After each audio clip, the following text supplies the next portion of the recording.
Dying declaration ಅಲ್ಲಿ ಎರಡು ವಿಧ. ಒಂದು ಆತ ಲಿಖಿತವಾಗಿ ಬರೆದಿಡುವಂಥದ್ದು, ಎರಡನೇದಾಗಿ ತಾನು ಯಾವ ಮಾನಸಿಕ ಒತ್ತಡಕ್ಕೆ ಒಳಗಾಗ್ತಾ ಇದ್ದೀನಿ ಅಂತ ಹೇಳಿ ತನ್ನ ಆಪ್ತರೊಂದಿಗೆ ಹಂಚಿಕೊಳ್ಳುವಂಥದ್ದು. ಪರಶುರಾಮ್ ಅವರು ಅವರ ಹೆಂಡತಿಗೆ ಬಹಳಷ್ಟು ಬಾರಿ ಇದನ್ನ ಹೇಳಿದ್ದಾರೆ, ನನಗೆ ಹಣಕ್ಕಾಗಿ ಪೀಡಿಸ್ತಾ ಇದ್ದಾರೆ, ನಾನು ಬದುಕೋದು ಹೇಗೆ ಬದುಕಲಿ, ಈ ಸಾಲವನ್ನು ನಾನು ಹೇಗೆ ತೀರಿಸ್ಲಿ, ಹಿಂಗೆ ಆದ್ರೆ ನಾನು ನೇಣು ಹಾಕೊಳ್ಳೋ ಪರಿಸ್ಥಿತಿ ಬರುತ್ತೆ. ಇದನ್ನ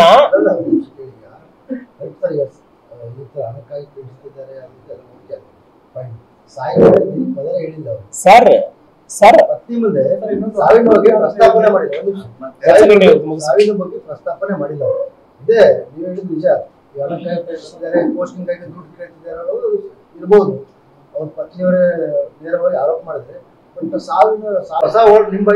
ಸರ್ ನಾನೇ ಹೇಳ್ತೀನಿ, ನಾನು ಪೊಲೀಸ್ ಅಧಿಕಾರಿಯಾಗಿ ಸರ್ವಿಸ್ ಮಾಡಿ ಬಂದಿರೋದು.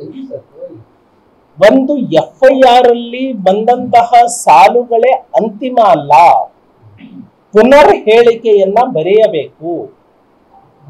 FIR ಬರೆಯುವಾಗ ಮಾನಸಿಕ ಒತ್ತಡದಲ್ಲಿ ಇರ್ತಾರೆ, ಪೂರ್ಣವಾಗಿ ಹೇಳಲ್ಲ. ಸೊ ಈ ಹಣಕ್ಕಾಗಿ ಪೀಡಿಸ್ತಾ ಇದ್ದಾರೆ ಅನ್ನೋದನ್ನ ಅಷ್ಟೇ ಬರೆದಿದ್ದಾರೆ ಅಂದ್ರೆ ಅದಷ್ಟಕ್ಕೆ ಕೊನೆ ಆಗಲ್ಲ. ಫರ್ದರ್ ಸ್ಟೆಪ್ ಆತ್ಮಹತ್ಯೆ ಮಾಡ್ಕೊಂಡ್ರೆ ಹೃದಯಘಾತದಿಂದ ಸತ್ತಿದ್ದಾರೆ ಅಂತ ಹೇಳಿ ಡಿಕ್ಲೇರ್ ಮಾಡಿದ್ದಾರೆ. ಸರ್ ಸರ್ ಅದನ್ನೇ ಹೇಳ್ತೀನಿ ನಾನು. ಒಂದು ಅವರಿಗೆ ಆ ಒತ್ತಡ ಇತ್ತಲ್ಲ, ಆ ಒತ್ತಡಕ್ಕಾಗಿ ಸಾವಿಗೆ ದುಷ್ಪ್ರೇರಣೆ ಅನ್ನುವಂತಹ ಡೆಫಿನೇಷನ್ ಅಲ್ಲಿ ಇವೆಲ್ಲವೂ ಸೇರ್ತವೆ. ನೀವು ಎವಿಡೆನ್ಸ್ ಆಕ್ಟ್ ನಲ್ಲಿ ಸಾವು ಅಂದ್ರೆ ಏನು, ಸಾವಿಗೆ ದುಷ್ಪ್ರೇರಣೆ ಅಂದ್ರೆ ಏನು? ಸೊ ಸಾವು ಅಂದ್ರೆ ಈಗ ನಾವು ಆಕ್ಸಿಡೆಂಟ್ ಮಾಡ್ತಾ ಒಬ್ರು ಡೆತ್ ಆಗ್ಬಿಡ್ತಾನೆ, ಅವನಿಗೆ 4,000 ರೂಪಾಯಿ ದಂಡ. ಅದೇ ಕೊಲೆ ಮಾಡಿ ಜೀವಾವಧಿ ಶಿಕ್ಷೆ. ಈ ಡಿಫರೆನ್ಸ್ ಯಾಕೆ ಅಂದ್ರೆ ಇಂಟೆನ್ಷನ್ ಇರುತ್ತೆ ಅಂತ, ಮೋಟಿವ್ ಇರುತ್ತೆ ಅಂತ ಹೇಳಿ.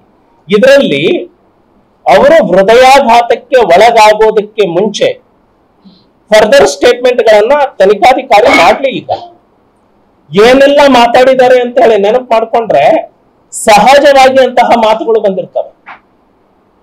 ನಾನು ಸಾಲದ ಸುಳಿಯಲ್ಲಿ ಸಿಕ್ಕೊಳ್ತಾ ಇದ್ದೀನಿ, ನನಗೆ ಒತ್ತಡ ಆಗ್ತಾ ಇದೆ, ನಾನು ಏನ್ ಮಾಡ್ಬೇಕು? ಫರ್ದರ್ ಸ್ಟೇಟ್ಮೆಂಟ್ ಅನ್ನ ಇವ್ರು ಪಡ್ಕೊಂಡಿದ್ದಾರಾ? ಇಲ್ಲ. ಈಗ ನೀವು ಕೇಳಬೇಕಾದ್ರೆ ಯಾಕೆ ಅಂದ್ರೆ ನಾನು ಸಾವಿನ ತನಿಖೆಗಳನ್ನ ಮಾಡುವಾಗ ನಮ್ಗೆ ಟ್ರೈನಿಂಗ್ ಅಲ್ಲಿ ಹೇಳಿರ್ತಾರೆ ಸಾವಿನ ತನಿಖೆಯನ್ನ ಹೇಗೆ ಮಾಡಬೇಕು ಅಂತ ಹೇಳಿ. ಇವರು ಬಹಳಷ್ಟು ದಿನದ ಹಿಂದೆ ಯಾವ ಯಾವ ರೀತಿಯ ಮಾತುಗಳನ್ನ ಸಹಜವಾಗಿ ಆಡಿದ್ದಾರೆ, ಆ ಹೆಣ್ಮಗಳದ್ದು ಫರ್ದರ್ ನೆನಪು ಮಾಡ್ಕೊಳ್ಳಿ. ಆ ತನಿಖೆಯನ್ನ ಮಾಡುವಲ್ಲಿ ತನಿಖಾಧಿಕಾರಿ ಸೋತಿದ್ದಾರೆ. ನನ್ನ ಅನುಭವದಿಂದ ನಾನು ಹೇಳ್ತಾ ಇದ್ದೀನಿ, ಈ ಎಲ್ಲಾ ಚರ್ಚೆಗಳು ಒಂದಲ್ಲ ಒಂದು ಸಮಯದಲ್ಲಿ ಬಂದು ಹೋಗಿರ್ತಾರೆ. ಹಾಗಾಗಿ ಆತ್ಮಹತ್ಯೆಗೆ ದುಷ್ಪ್ರೇರಣೆ ಅನ್ನೋದಿದೆಯಲ್ಲ, ಇದು ಒಂದು ರೀತಿ ಒತ್ತಡದಿಂದ ಹೃದಯಾಘಾತ ಆಗುತ್ತಲ್ಲ, ಆ ಹೃದಯಾಘಾತಕ್ಕೆ ಆ ಒತ್ತಡ ನೇರವಾಗಿ ಕಾರಣ ಆಗಿರುತ್ತೆ. ಇದನ್ನೇ ನಾನು ಮತ್ತೆ ಹೇಳ್ತಾ ಇದ್ದೀನಿ. ಎವಿಡೆನ್ಸ್ ಆಕ್ಟ್ ನಲ್ಲಿ ಆತ್ಮಹತ್ಯೆಗೆ ದುಷ್ಪ್ರೇರಣೆ ಅಂದ್ರೆ ಇವೆಲ್ಲವೂ ಬರ್ತವೆ. Custodial death, supreme court judgement ಇದೆ.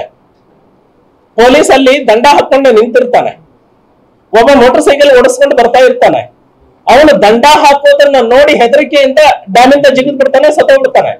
ಪೊಲೀಸರಿಗೆ ಅವರಿಗೆ ಸಂಬಂಧ ಇಲ್ಲ. But it comes under custodial death. Supreme court ನ ಜಡ್ಜ್ಮೆಂಟ್ ಗಳನ್ನ ರೆಫರ್ ಮಾಡಿ ನಾನು ಹೇಳ್ತಾ ಇರುವಂತದ್ದು. ಈ ಎಲ್ಲಾ ಹೇಳಿಕೆಗಳಲ್ಲಿ ತನಿಖೆ ಮಾಡೋದ್ರಲ್ಲಿ ತನಿಖಾಧಿಕಾರಿಗಳು ಅಧಿಕಾರದಲ್ಲಿ ಇರುವಂತಹ ರಾಜಕಾರಣಿಗಳನ್ನ ಮೆಚ್ಚಿಸೋದಕ್ಕಾಗಿ ಈ ರೀತಿಯ ತನಿಖೆ ಮಾಡಿಲ್ಲ.